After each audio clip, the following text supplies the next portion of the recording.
오늘 우리가 묵상하는 호세아 13장에는 반복되는 이미지들이 있습니다. 하나는 광야라는 단어로 묵상할 수 있는 이미지고요. 두 번째는 바람이라는 단어로 묵상할 수 있는 이미지입니다. 하나님께서는 5절에서 광야에서 너를 알았다, 너와 결혼했다 라고 말하는 거죠. 이 알다라는 건 경험적인 그 지식을 뜻하는 것이기 때문에 세상 모든 사람들이 알 수 없고 너와 나만 아는 비밀한 이야기들을 만든 것이 바로 광야였다라고 이야기를 하는 거죠. 그런데 그 광야의 정신을 잊어버리고 다른 풍요의 신, 가나안의 풍요의 신을 섬겼던 사람들을 향하여 15절에서 광야에서 시작되는 하나님의 바람이 임할 것이다 라고 이야기를 하며 경고를 하고 있습니다.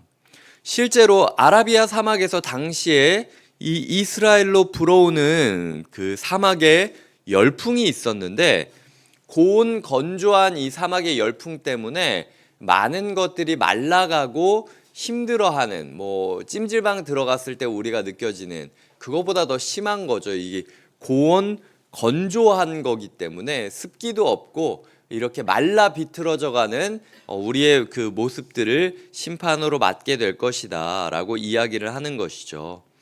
우리는 광야의 정신을 이어가고 있는가, 오늘 하루 돌아보셨으면 좋겠습니다. 정말 내가 광야에서 하나님이 아니면 살 수가 없는 것처럼 하루하루를 보냈던 때가 있지 않습니까?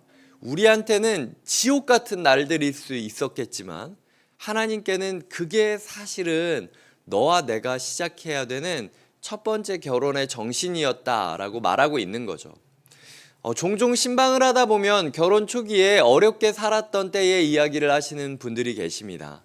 목사님, 제가 결혼 처음 했을 때 지하실 단칸방에서 시작을 했었어요. 공용 화장실이라서 6가정이 막 한 화장실을 함께 써야 되는 곳에서 시작을 했는데 여기까지 왔어요 라고 이야기하시면서 그때 정말 힘들었던 추억들인데도 불구하고 어떻게 그 위기를 넘겼을 수 있었을까. 그때 저랑 제 아내랑 저희 아이랑 진짜 고군분투하면서 이 물 한 잔도 나눠 마시고 같이 눈물 모아가면서 싸우면서 여기까지 읽었습니다 라고 이야기하는데 그 모습을 보는데 제 마음에 감동이 있는 거죠. 하나님이 얘기하시는 게 그런 겁니다. 너랑 나랑 지하실 단칸방에서 그냥 공용 화장실 사람들이랑 나눠 쓰면서도 행복했잖아. 근데 왜 지금은 멀쩡한 집 안에서 살고 있는데도 왜 각방 쓰면서 우리가 말도 안 하면서 우리가 이렇게 건조하게 살아야겠니? 나 그때로 돌아갈 거야. 그 단칸방 지하실에서 외쳐졌던 그 사랑이 떠오를 수밖에 없게 사막의 열기로 내가 너를 심판하고 어떻게든 끌고 갈 거야. 이 집 팔아버리고 우리 다시 사막으로 가자. 이런 말 하는 거죠. 우리 하나님께서 우리에게 그 첫사랑의 초심을 떠오르게 하시는 것입니다.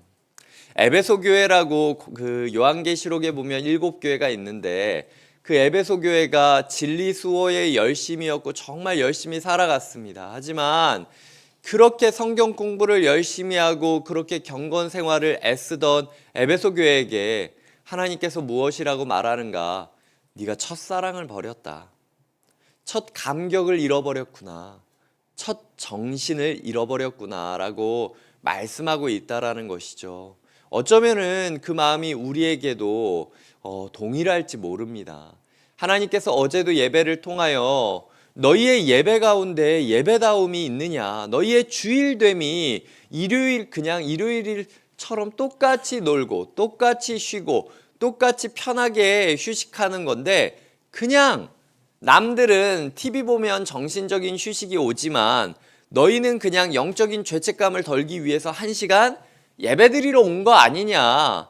종교 행위는 조금 다를지 모르겠지만 저 사람들은 TV랑 유튜브를 섬기고 너희는 그냥 와가지고 1시간 예배드렸다라는 자기 만족을 하고 돌아가는 거 아니냐. 하나님께서 어제 예배를 통해 우리에게 묻지 않았습니까? 첫사랑을 회복해야 된다라는 거예요. 광야에서 동풍이 불기 전에 회개하셔야 됩니다. 피가 마르고 뼈가 시리고 그리고 그 침이 말라서 이 침을 꿀떡꿀떡 삼켜도 뭔가 목이 그 갈증이 해소되지 않을 정도로 말라 비틀어 버리는 순간이 우리의 인생에 올 수 있다라는 거예요. 그런 날이 오기 전에 우리가 하나님께 회개하면서 첫사랑을 회복하기 위한 애씀이 우리 삶에 있어야 된다. 이것이 하나님께서 오늘 우리에게 주시는 첫 번째 메시지이고요. 두 번째로는 바람입니다. 지금 여기 보면은 3절에 타작마당에서 광풍에 날리는 쭉정이 같다, 광풍이라는 이야기가 나오고 15절에는 동풍, 광야에서 일어나는 여호와의 바람이라 라고 이야기를 하고 있지 않습니까?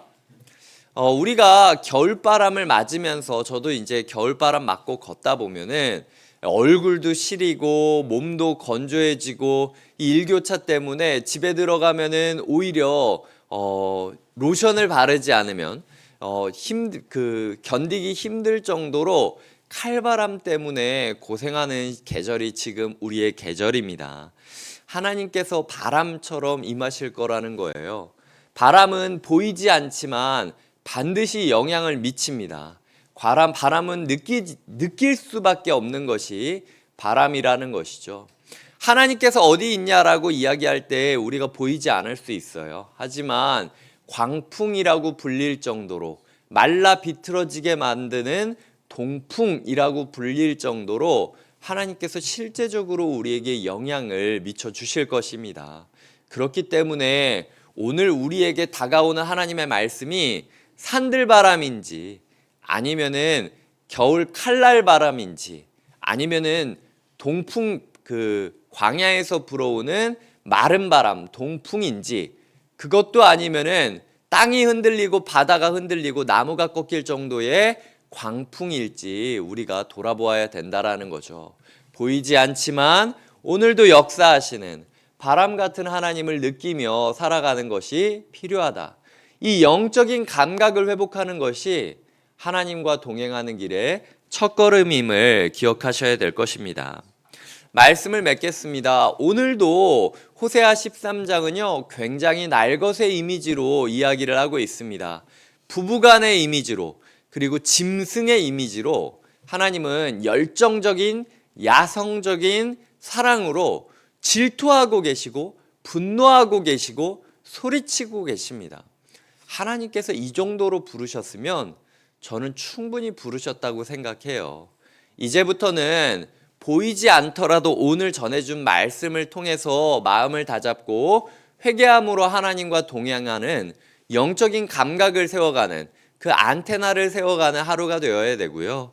그리고 광야, 처음 하나님과 첫사랑을 나누었던 신혼 정신을 회복하는 것이 필요하다. 그리하여 지하실 단칸방에서 공용 화장실 나눠 쓴다 할지라도 그때가 행복했다라고 말하며 그때의 열정적인 사랑을 회복하기를 꿈꾸던 어떤 성도님의 고백처럼 우리도 하나님과 환경과는 상관없이 내가 이 집 다 버리고 광야로 간다 할지라도 주님과 동행한다면 그 어디나 하늘나라입니다라고 고백하시는 하루가 되시기를 주님의 이름으로 부탁드립니다. 기도하시겠습니다. 하나님 감사합니다. 우리의 삶 가운데 하나님과의 첫사랑을 회복시켜 주시고 하나님과의 첫 열정을 회복시켜 주시고 하나님을 향하여 야성이 회복되게 하여 주시며 하나님 보이지 않다 할지라도 느껴지는 하나님의 바람을 느끼며 그 바람결을 따라 동행하는 하루가 되게 하여 주시옵소서. 예수님의 이름으로 축복하며 기도드립니다. 아멘.